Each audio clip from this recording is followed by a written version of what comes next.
Shanti. Sri Gurubhyo Namaha Harihi Om Tat Sat. So, we are dealing with a subject which apparently appears a little difficult, but actually it's not difficult. As you slowly get into it, basically it's familiarity with the nomenclature. You remember when we got into the chemistry classes, we were supposed to do what is called language of chemistry. You just have to remember the valencies and the how to understand what is Mn means manganese, a bit of nomenclature. Same way, we have to get used to a few concepts, a few constructs, and then slowly the whole philosophy will unravel and we'll find it much easier. We have done the most powerful sutra, the most important. The first two are most important: Chaitanyam Atma, Jnanam Bandhaha. And I don't want to sort of revisit the whole discussion that we had, but very briefly, you look at it. The key idea there was that inappropriate understanding, incomplete understanding, faulty understanding is the source of bondage. That is the main thing. Now, why Lord Shiva? I mean, it's not here. Lord Shiva is not the one that we see in pictures. Paramashiva, the supreme consciousness, why does it take the form of samsara? Because that is what Kashmiri Saivism teaches us. There is a process of inversion, there is a process of material manifestation in which the perfect suddenly dabbles in a realm which is characterized by imperfections, characterized by limitations, characterized by agitation, helplessness, limited understanding, limited knowledge, a lot of initiatives, and a sense of alienation and unfulfillment. Why so? Now, one of the key words over there is that this whole thing is a game. We are caught up in this particular existence. And once we realize our divinity, we would regain our divinity. That is the purpose of it. Very similar to what we have studied in our Advaita Vedanta. So it's like one of our closest cousins of Advaita Vedanta, so that it's so interesting. Of course, this whole system in Kashmiri Saivism, you cannot ignore the ritual aspect of it and different upasanas and meditations they have, but we are just looking at the jnana aspect of it. So it's very non-dualistic as much as Vedanta is, and there are sharp similarities, even though there are subtle distinctions. That in Vedanta, the Supreme is completely without any attributes. Here, the Supreme Consciousness is Vishwotirna and a Vishwamaya. He's at the same time, but even in Upanishads, we have statements to, in a way, give credence and give justification to the Kashmiri Saivism point of view. Because actually, Brahman in Bhagavad Gita, Bhagavan says many times, he's Sarvantara and Sarvottara. He is above everything. And in 15th chapter, he says, you have these two Purushas, but I am Purushottama. The transcendence and immanence, both the aspects, Bhagavan also establishes there. And the Kashmiri Saivism, that's why they don't have any conflict. And Abhinava Gupta has also written a beautiful commentary on Bhagavad Gita, and which is purely non-dualistic. And the book which summarizes, compiles the 8 commentaries on Bhagavad Gita from a non-dualist perspective includes the Kashmiri Saivism perspective. So they are seen as a close cousin of Vedanta.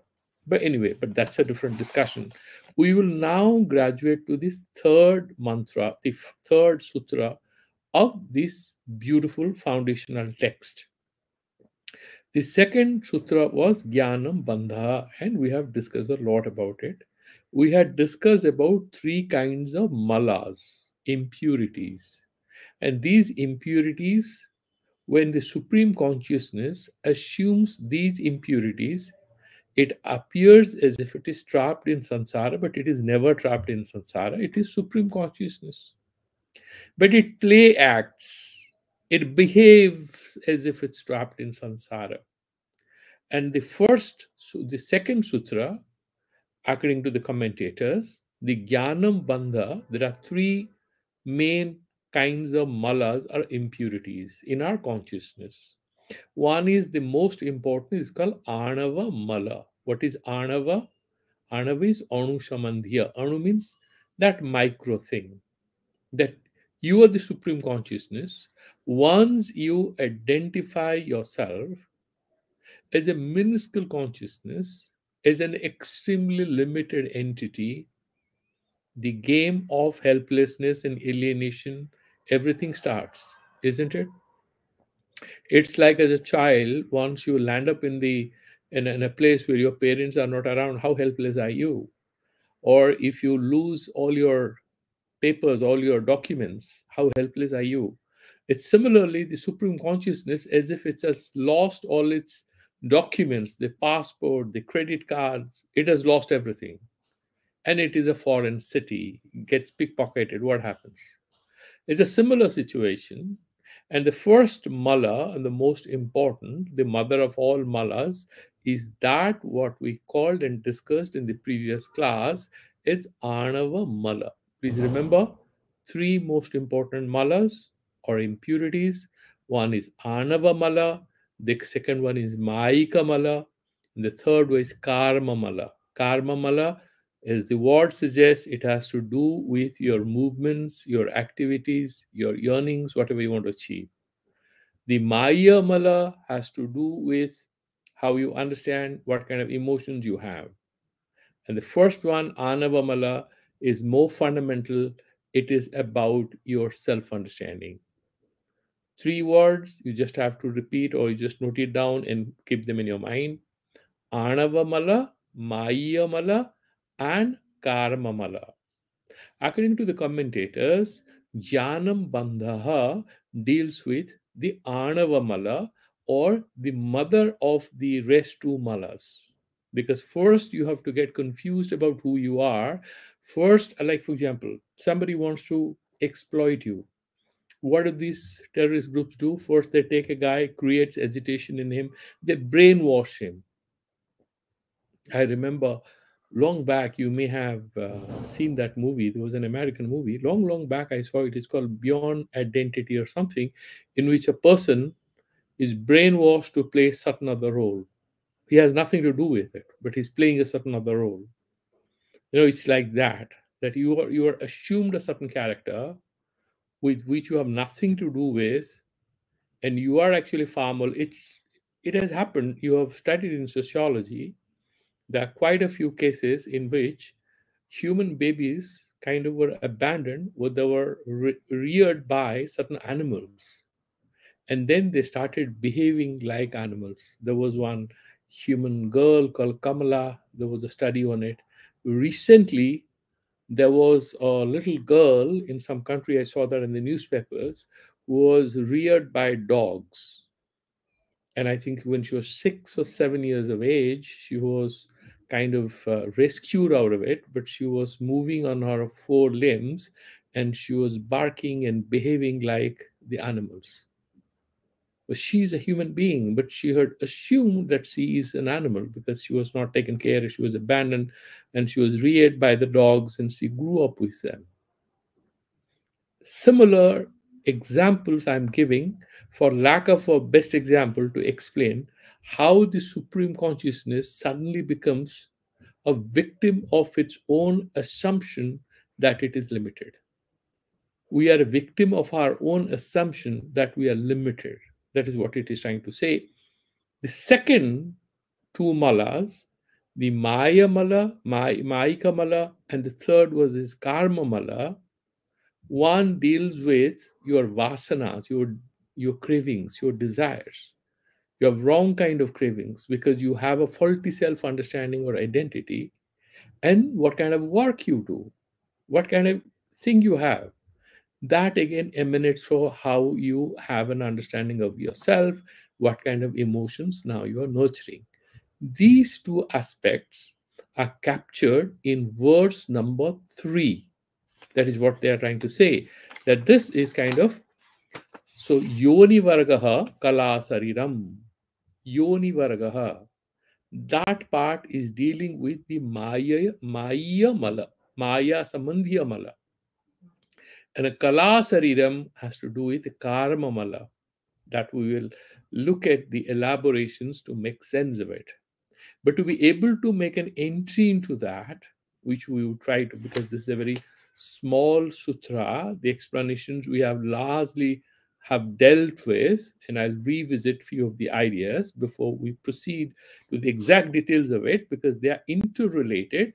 We may like to reflect a little more on what is that Anava Mala, that Anutva thing, that you are the supreme universal and you are confusing yourself as a limited particular. Mark these words. You are supreme consciousness, which is universal, and you're confusing yourself as a minute particular. That is the big difference. So, what had we dealt with? What form it takes? Same, very similar to Vedanta. It is Atmani Anatmata Bodha. What is the real Swarupa that you have, you discard it. You don't think that is yourself. And then what? Anatmani Atma Buddhi. Like the body, now you are seeing yourself as limited. So you confuse your body and your mind and your senses. That is what we are. Anatmani, that is seventh case. In Anatma, what is not Atma, we have Atma Buddhi, and this is radically very, very similar to Vedantic formulation of avidya or ajnana. Jnanam bandha, inappropriate understanding, and that is the source of bondage. Then we had also dealt with this aspect in great detail in the previous class. You can listen to it again. The Sakti, the marker of supreme consciousness, Lord Shiva, the Parama Shiva, is actually its Swatyantra Sakti. It's autonomous. It's not subject to any rules and regulations. That is its Maya Sakti, through which it starts playing hide and seek and assumes this limited edition of itself, which is purely an assumption. So, what is that? There are two aspects to it again we had discussed. One is Swatyantra Hani Bodhasya. That is autonomous, independent. There are a lot of these motivational speakers keep telling you, you are different. There's something called self-hypnosis. There's so many techniques of trying to elevate your consciousness. Exactly something similar is saying that actually we have tried to demean ourselves. The supreme consciousness kind of is demeaning itself. Swatantra Hani Bodhasya. That intelligence that you have is Swatantra, and that is kind of discarded. It's like you have a checkbook. You could write any amount and you could encash it. You throw the checkbook away. Who's going to give you money? Number one. Number two, why did you throw the checkbook away? Because you thought it's worthless. Because you didn't think it has any value. You only realized after you had thrown it off. Or it's imagine you're holding a traveler's check for a huge amount and you think it is expired, it's dead. And you are standing next to a river. Let's imagine you are in Paris. So you're doing that cruise on that Seine river, and then what happens? You throw it away. It's gone. And then your friend or your wife or your sister, your brother, whosoever is with you, is saying, so can you give me the traveler's check? We have to do some shopping now. You said, what traveler's check? No, because I gave it to you. Which one? Not that piece of paper. It is folded. Or really that? I threw it in the water. What was it? I thought it was some receipt for something that you had paid money for. You got a money receipt or something. It was useless. I threw it off. Similarly, there are two aspects to it. What is that swatantresa abodhata? You have that autonomy and independence, but you are not being able to appreciate it. Right? And therefore, There's two aspects to it. You lose your intelligence or wisdom, and this loss of your wisdom has a clear, close linkage with your not being able to realize the luminosity of your intelligence, the unlimited capacity, the universality of your consciousness. Two aspects of it. So, what is happening to us? There are two aspects similar to what we have studied in Vedanta. One is avarana, the other one is vikshepa. First one is that it's swarupa achadana. You are, it happens with some people. You must have seen a lot of movies, right? It happens. So somebody gets a little depressed. It happens in everyday life. It may have happened to you. You are a good speaker, you make good presentations, and you do great things, but suddenly you are in that, what they call, you are into blues. Huh? You are a little depressed because of whatever factor. And then what you can do it very well, you think it's much beyond you.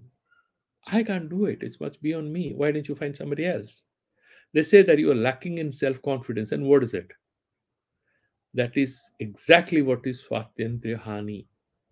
You have that power, you have that freedom, you have that universality, which you do not want to encash, access, apply, reconnect with, because you have started feeling it doesn't belong to you. It's not yours. You are not that. So, first thing is avarana, you don't recognize your swarupa. The second one is because of this, you are seeing yourself as something else. This was a very personal experience I had. Once I had gone, it's long back, in Bhubaneswar, I had gone to sort of service my bike. I saw a very young, little, handsome boy, who'd be about 14, 15 years of age, maybe 14, was sitting there, and I looked at him. Very handsome young boy. I said, "What are you doing here?" He said, "I've come here to learn work." I said, "You want to be a mechanic?" He says, "Yes." I said, which family you are from?" Because he looked too delicate and he came from a very good family. He looked like that. He says, "My elder brother is an engineer, he's jobless. Another brother is struggling. My father is a clerk in a government office, and he came from the house of priests." So he was light skinned, very little, handsome boy. I said, "What are you doing?" He said, "My 10th class." I said, "Are you scared of exams? That's why you're here. You can learn these cleaning of bikes and fixing things even after the month of May. Why don't you go and take your tests?" He listened to me for 10 minutes, and then he had a very fancy sports cycle. And he said, "Sir, can you help me do one thing? Can I talk to you every week?" I said, "Why?" "Because I right now don't think I can sit in the examinations." "No," I said, "you will pass the examination, I'm telling you." I just lied to him. I said, "I know that you can pass the examination. You are very bright, and go." He vanished from there in 2 minutes. And the garage wala was smiling. I said, "What happened?" He said, "I have been asking him to leave this place for last 2 days, and he came here third time today. Thank God you told him the truth and he ran away. He comes from a good family. Maybe he lives somewhere nearby. Maybe he's depressed." That is exactly what is Anavamala. We suddenly lose faith in ourselves, essentially because we have that Swarupa Jnana Hani. We forget who are we. We just need to reconnect with our own divinity and spirituality to re-establish ourselves on the pedestal where we rightfully belong. That is the message out of this, that Anavamala. Then what happens? You have what that little boy had, apurna manyata. It is purna, it is sampurna, it's autonomous, self-sufficient, universal, can do anything. It has swatantra sakti, and suddenly that he has supreme ichha sakti. He can do anything he wants. He's the Lord of the universe. Then suddenly becomes the sarvakartitva. He could do anything. He could will anything. That poor fellow That Ichha Sakti, which is universal in him, takes the form of Raga. He's interested in a few things. He wants to learn how to fix bikes. He can do many more things. That particular Sankochana, contraction, Bhagavan's Maya Shakti is one, but we understand this split into five, Panchakritya, right? He has the Chit Shakti, Ananda Shakti, then Jnana Shakti, Ichha Shakti, Jnana Shakti, and Kriya Shakti, Panchakritya. And these same Panchakrityas, because of the contraction, they become Panchakanchuka, five veils, right? So they become five veils. And it's very interesting. And we have discussed that. We'll again discuss it today. So this Anava Mala then is what? It's a this ahankara that he is supposed to have, aham idam, this whole universe that I am. And this whole universe is his meditation on his own consciousness. Nothing is outside of it. This whole Vishwa is, the Lord is becoming aware of himself through his Bimarsha Shakti. We have discussed that. What is that idea of Shakti? The supreme consciousness seeing its own image in its own thought, in its own awareness. Nothing is outside it. But it assumes that Bahya Karata, externality, and in order to assume that, the moment it wants to manifest is an external reality, the manifestation as an external fact essentially involves a delimitation and contraction of the universal energy, the universal consciousness, and the luminosity which characterize the Supreme Self. And to put it in very layman's language, I'm not sure how accurate I am from a very, very academic point of view, but I'm just trying to capture the basic idea behind it. So, the Lord of this universe, who is Vishwaswarupa, that Vishwaswarupa becomes subject to what is a process of Sankocha, contraction. And through this process of Sankocha, he's trapped in what is called Anutva Chetana. I am small, I am a guy, I need money, I am lonely, my brother doesn't care for me, my wife doesn't respect me, my children don't look up to me with the kind of respect they should. I can't give them gifts that I want to. These foolish ideas he harbors in him, or he appears as if he's harboring all these things, and then he becomes a clown, even though he is the supreme consciousness. All of us act like clowns at different moments of time because of this Swarupa Jnana Hani. There's a beautiful scene, if you have read that Jean-Paul Sartre's, that beautiful book, Nausea. He's talking about a guy who is walking in a bar and is behaving like a clown. He thinks if I act like this, I'm going to please the customers. And Sartre is watching that guy and he's saying he's living in bad faith. Because he's suddenly surrendering to this idea that if I walk like a clown, I'm going to draw applause from the customers. They're going to appreciate it. That's bad faith. What is real faith? Real faith is self-understanding that there is no full stop to what he can achieve. Doesn't have to go mad as a messianic person, because that is, you can say, the early phase of schizophrenia. All of us suffer some depression when there is a huge gap between our ambitions and our realities. I'm aware of it. But we are not dealing with that psychiatric condition here. We are essentially dealing with two sides of our consciousness where our essential divinity is hidden from us through a process of our sincerely, habitually, constantly identifying ourselves with a lower level of self, lower level of desires, lower level of understanding, and seeing ourselves as extremely limited. This whole Paramashiva, then because of Anavamala, is captured in an understanding which is a cage. We are captured in a cage which is of our own making. And this is not an iron cage, it's a subtle, invisible cage of our own awareness, which is very difficult to get out of it. Because if it were made of iron or steel or concrete, we could break it down. When it is made of our own understanding, we don't even find it easy to recognize it, understand it, feel it. We don't know how to get rid of it. That is our challenge. So, that is what we have dealt with. And therefore, this Swatma Prachadana, we are in disguise. We are like these little boys who participate or little girls who participate in school fancy dress competitions. You are made a grandfather, you are made a little girl, you are made a bride, you are made a groom. If you're made the grandfather or grandmother, you're not super happy because one of your friends is going to be the groom, another is going to be the bride, or they make you a servant or somebody who serves food. You're not super happy.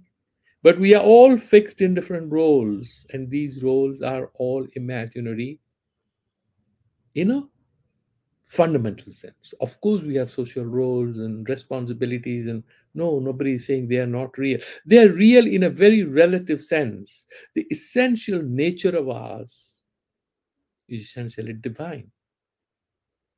If we are looking for liberation, we have to reconnect with that innate spirituality of ourselves. And that is the message. And therefore, the first sutra was Jnanam Bandhaha. When jnana performs the function of ajnana by not letting us realize who we are, it becomes a source of bondage. Knowing is not knowing. When doing becomes not doing, because not doing the correct thing. Knowing but not knowing the right thing. Desiring but not desiring the right thing. This is a big conundrum. Unless we try to feel it, unless we try to touch it, unless we try to see through it, we'll not get out of it.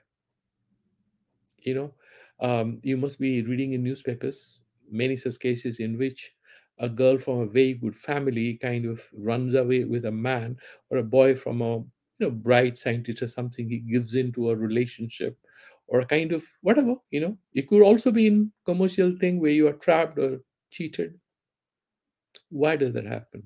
They all actively, consciously participate in this game in which they are the victim. And why did they participate in it? You can have these technical words like Stockholm syndrome and all that, but there was somewhere a desire for seeking approval from someone else. There was a desire to please somebody. And why that desire to please someone else? Why did you let somebody exploit you? If you think about it very deeply, you'll find that there was this faulty perception of who you are. You considered yourself insufficient, therefore, you sought approval, you sought a relationship, you entered into a deal, and you made a big loss. Or you further lowered yourself in the eyes of yours. Therefore, this beautiful Anava thing, so the Sarvakartatva of the Lord of the universe, through this creation, he becomes Kinchitakari. Whether we should call it Ajnana, could you just let me read it again? Whether you should call it Ajnana Bandha? Yeah. Why should you call it Jnana Bandha? I have already discussed that in the last class. First one is Chaitanyam Atma Jnanam Bandha. If you put together both the sutras, you can actually read Chaitanyam Atma, then there is a Sandhi Vicheda, Ajnana Bandha, you can say this. But the sutra is Jnana Bandha, because actually the beauty of it is that what you value is what enables you to devalue yourself.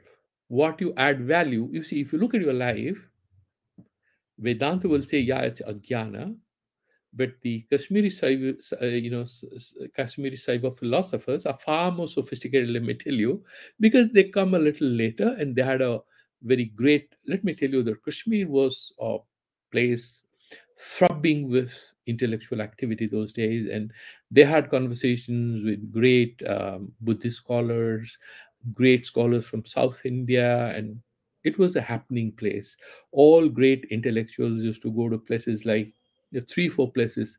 One was for the Tantra and all, Bengal. There was a place in Kasi, around Kasi, in the west, which is now in part of Pakistan, Afghanistan. You had great scholars like Asanga and all. They emerged in certain parts, and then in Kashmir, and then certain parts in Maharashtra and southern India, where you had a lot of great the cyber philosophers and all. And they were constantly interacting with each other, despite they didn't have seminars being organized. So this Jnanam Bandha is one way to look at it. The Jnana, which is inappropriate, becomes a bondage. So there is an element of irony in that. Perhaps that is something which enriches this sutra, saying that, look here, all that you value as jnana could be, in fact, the source of your bondage. If we say ajnana bandha, it's much easy to deal with it, but we are thinking it's our jnana. That is the problem. Therefore, jnana bandha is also good, because there is that element which makes it very mysterious, because something is hidden beneath the apparent sutra formation. There is truth is multi-layered, so it makes it very interesting. The second one sutra, the third sutra, is yoni vargaha kala sariram. Yoni Vargaha, this part of the sutra is about Maya Mala. And the third part of it, Kala Sariram, is about Karma Mala. Okay, now let's look at it. Because the sutras, the great problem with the sutras is that extremely cryptic. There are few words. The load of mystery is just hiding behind that. And that mystery is kind of unraveled by whom? They are unraveled by great acharyas who know this mystic path, and they will not pass it on, they will not make it public. I don't know why, but they wrote it like this. We had a sutra tradition. Whether it is yoga, you had Vedanta sutras. So there was this whole age of sutras.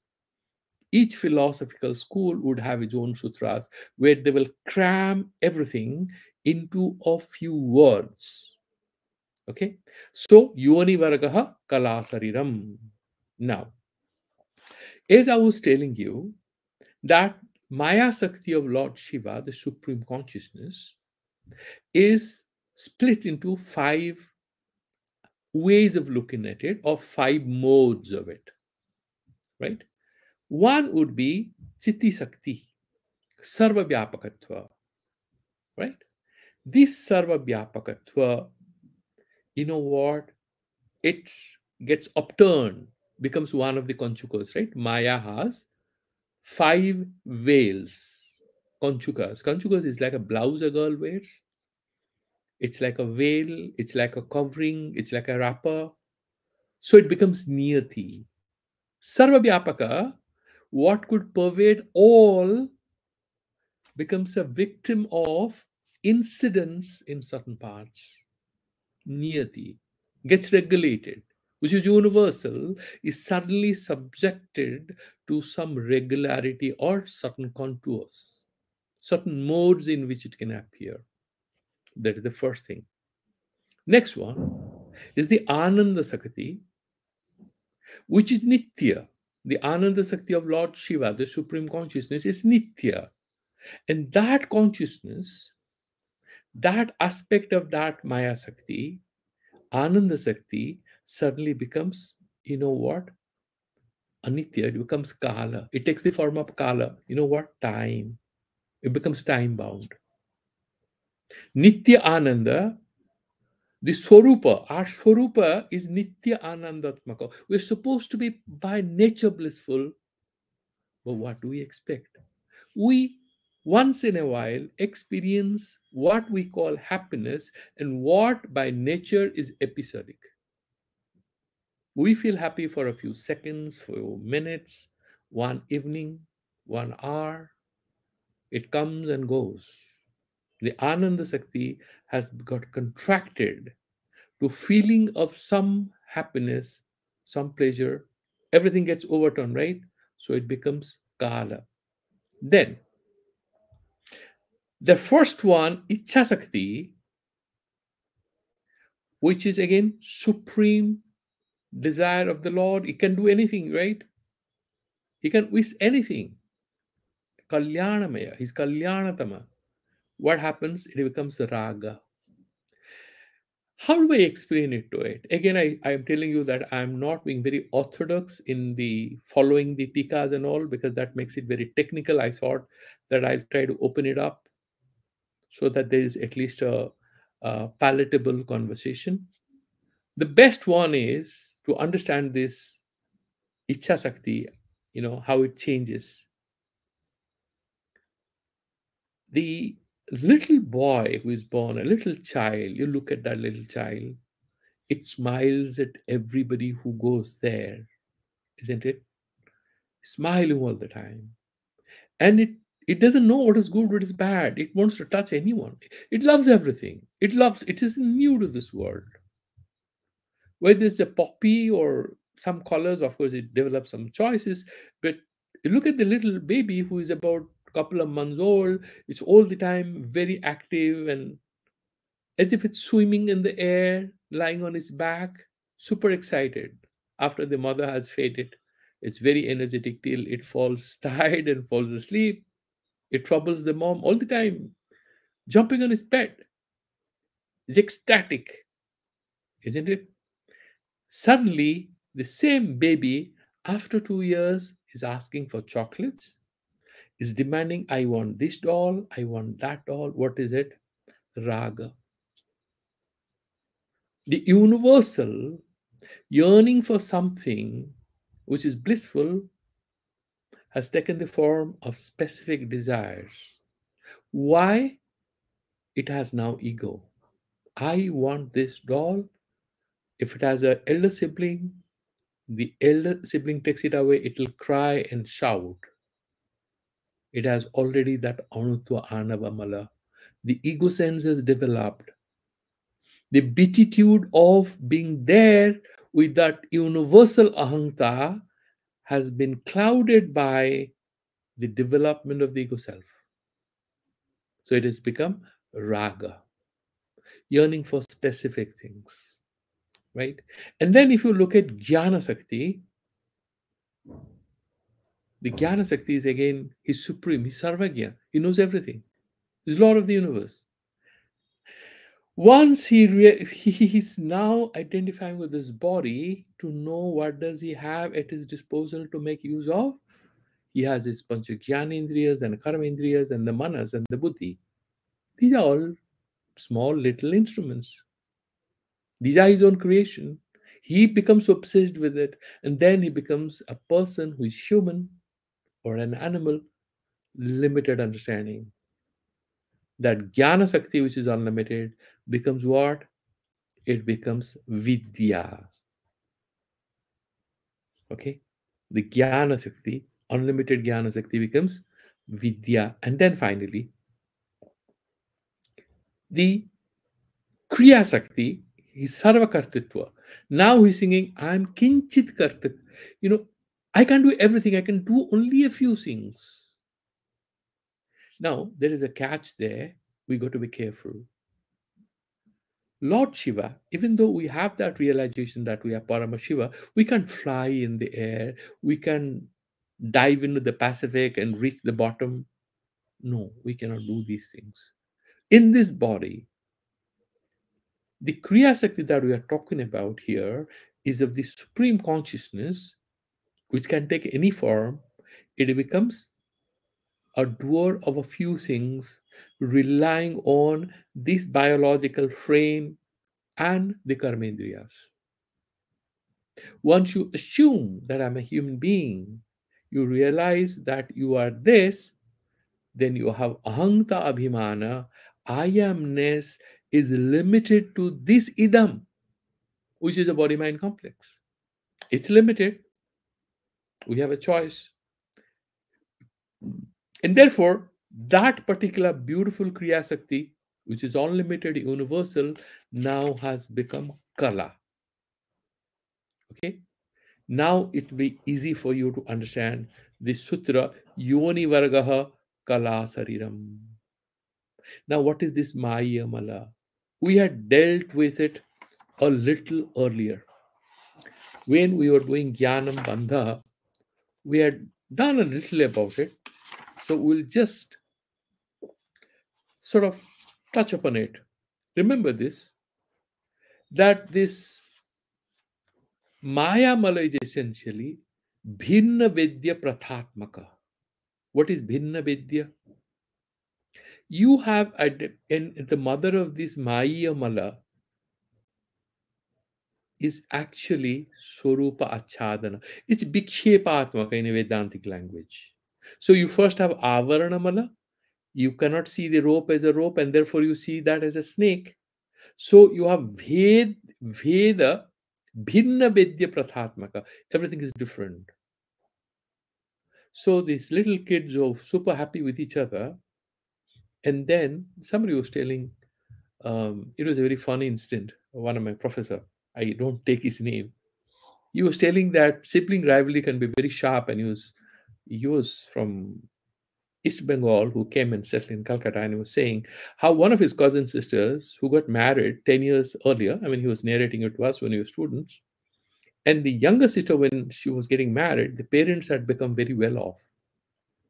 The elder sister had got married when they were struggling because they had just migrated back into this country. I mean, they had come to the western part of the Bengal, and they were trying to settle. And so this daughter gets married to somebody from a good middle class family, educated person. The second girl, however, got married 10 years later when they are much better off. So obviously, a lot of silk saris, a lot of gold and ornaments. And apparently, the elder daughter refused to go to the marriage mandapam, and she was in tears and she was crying, sitting in a room. And the mom said, "What happened? You're not going?" Because they go to give the gift to the sister. She said, "You take it and you give it to her. I'm not going." What sari you had given me? You remember you had given me a very cheap silk sari. And this is the silk sari she's been given. Several thousands of rupees.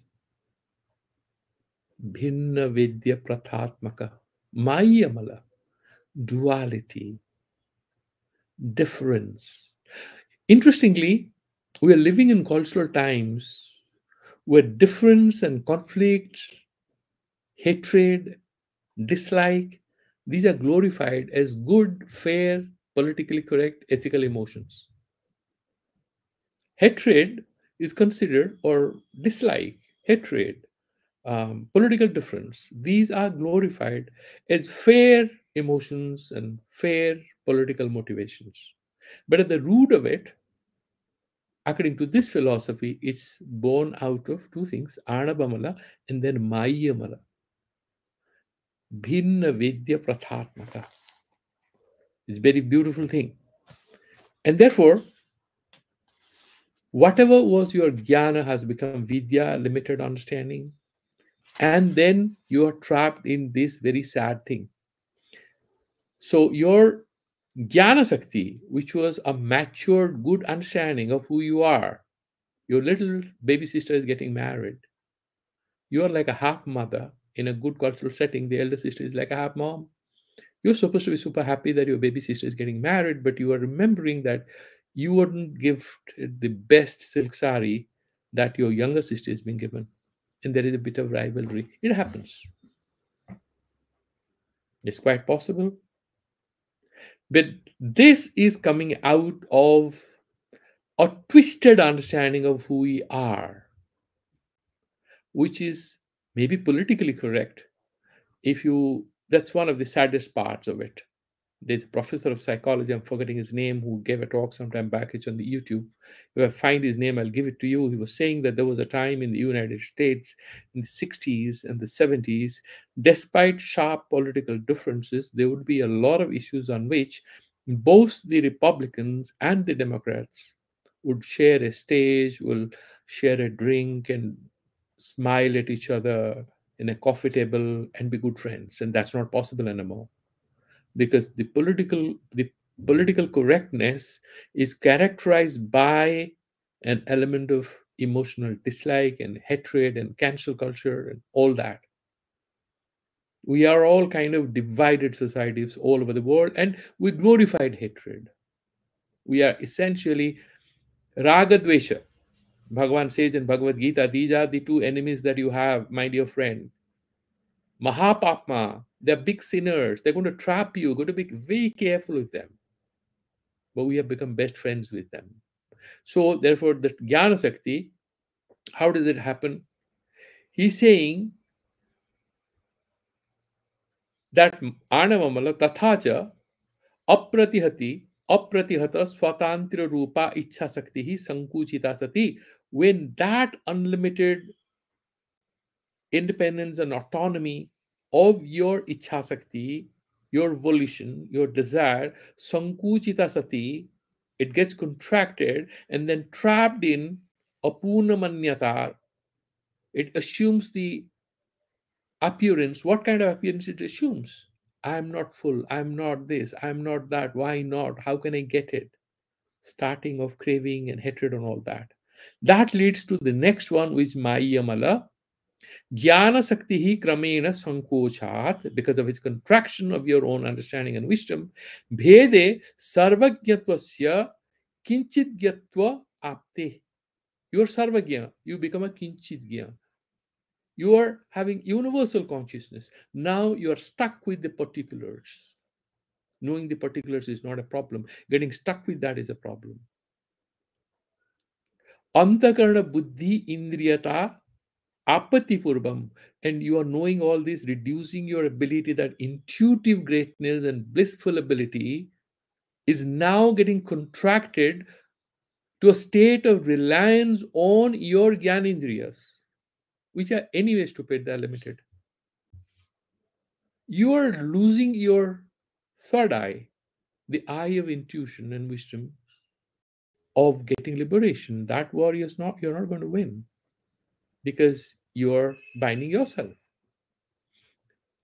Atyantam sankocha grahanena bhinna vedya pratharupam mayam malam. That is the maya mala, the impurity of your understanding, the impurity of your knowledge. That is the maya mala.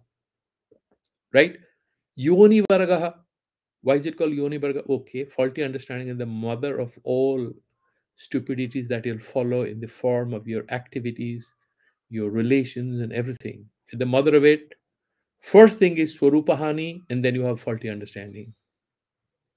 The root is Swarupahani, loss of your self understanding. Then the reality, what it is, what you should do, everything is twisted. Then Kala Sariraha, that aspect we are saying, Kriya Sakti, what happens? Then because first you lose sight of who you are, then you start having an understanding which is kind of twisted. And then what? I need to teach my mom who are meaningless. And that emanates that Shubha Shubha Karma Vasana. This is auspicious for me, this is good for me, that is bad for me, he's not good, this is bad. Actually, everything is meaningless in a way.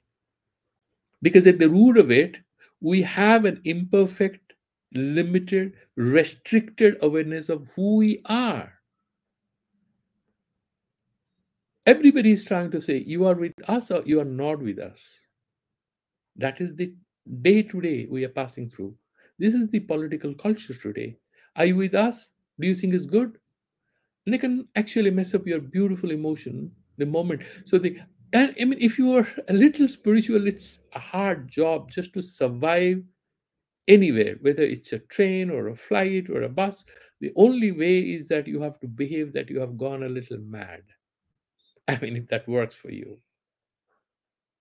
Because if you speak nicely, oh my God, please get rid of these goody goody things. We know what you are made of and what you're going to say and this and that. We know the politics of it.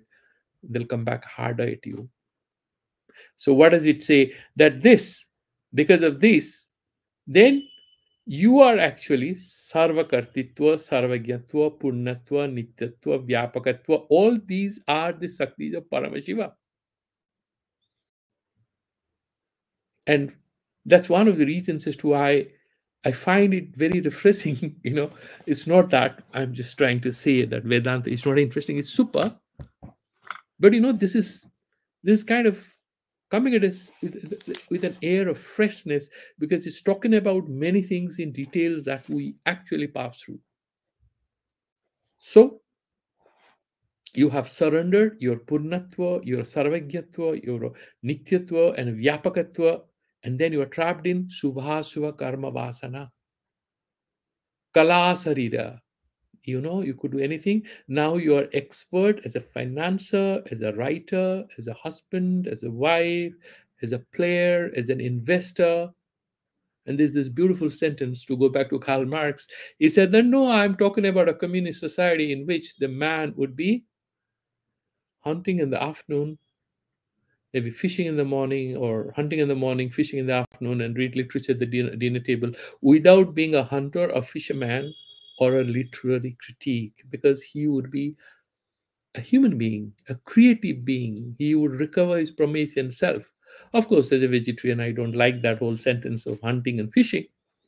But all that he was trying to say is that we are trying to see ourselves in modules: a poet or literature, a financier, an engineer, a computer scientist.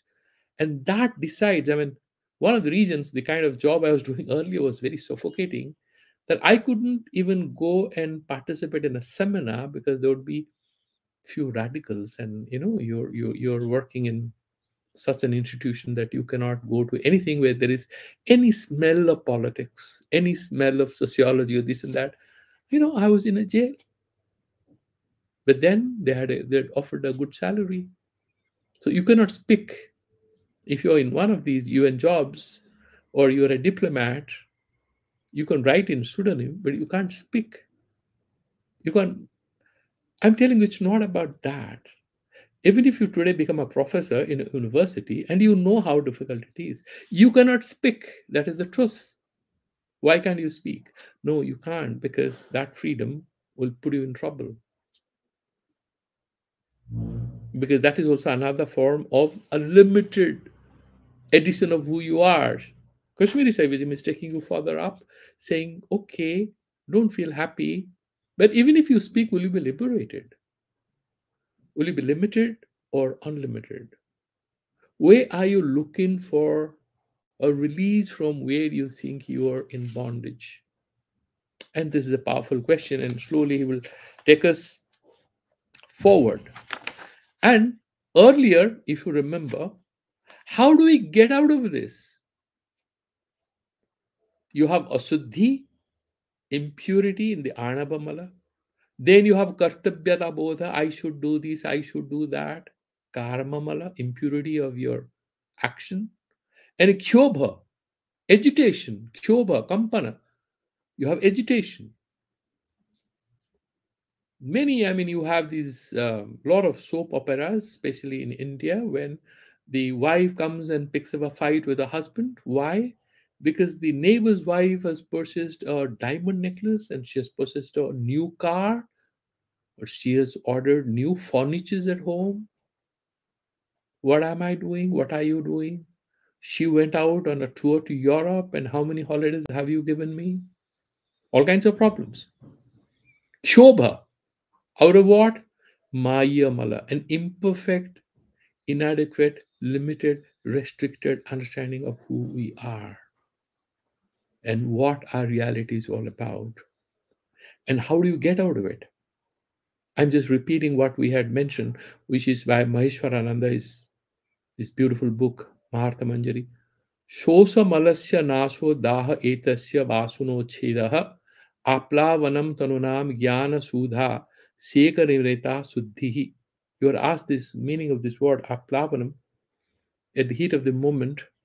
I think I was not perfect in telling you exactly what it means. I thought that you were getting drowned, and no, actually I meditated on it further.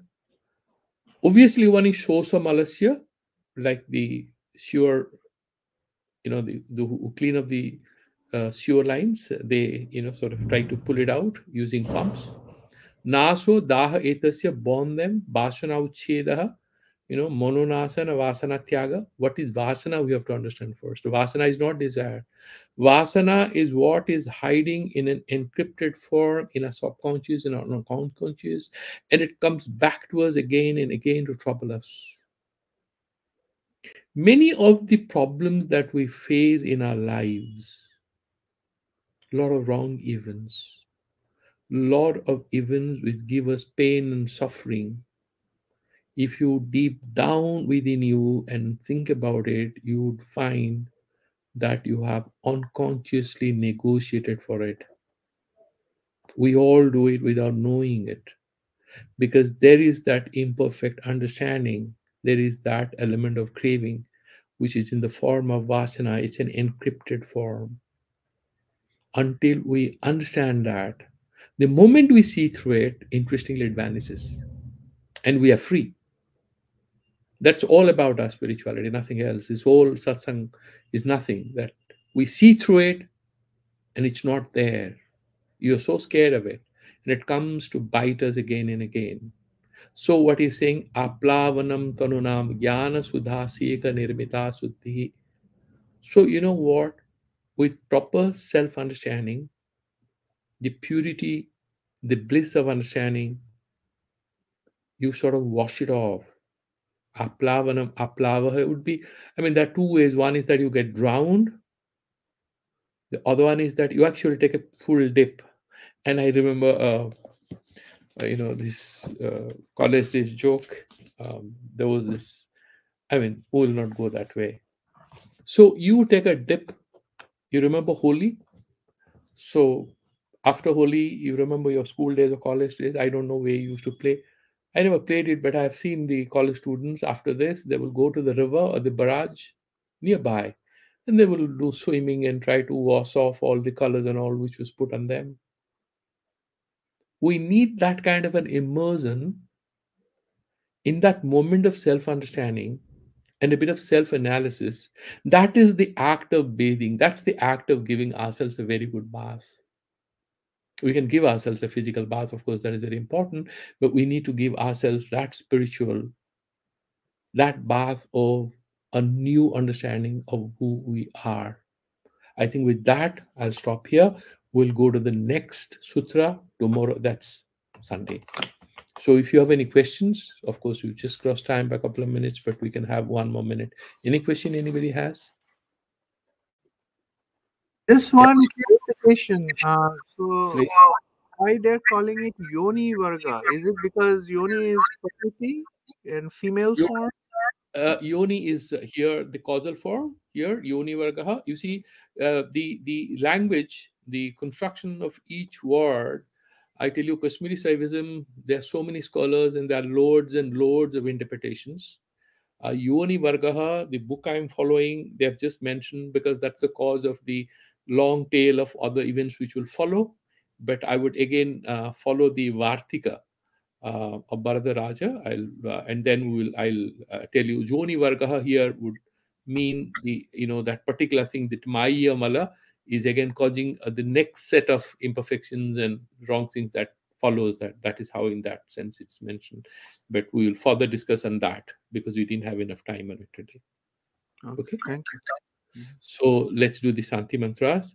Om Purnamadaha Purnamidam Purnamudachyate Purnasya पुनश्च पुण्यमादाय Purnameva पुण्यमेवावशिष्यते Om ॐ शान्ति शान्तिः Yo Namaha Hari Om Tat Sat.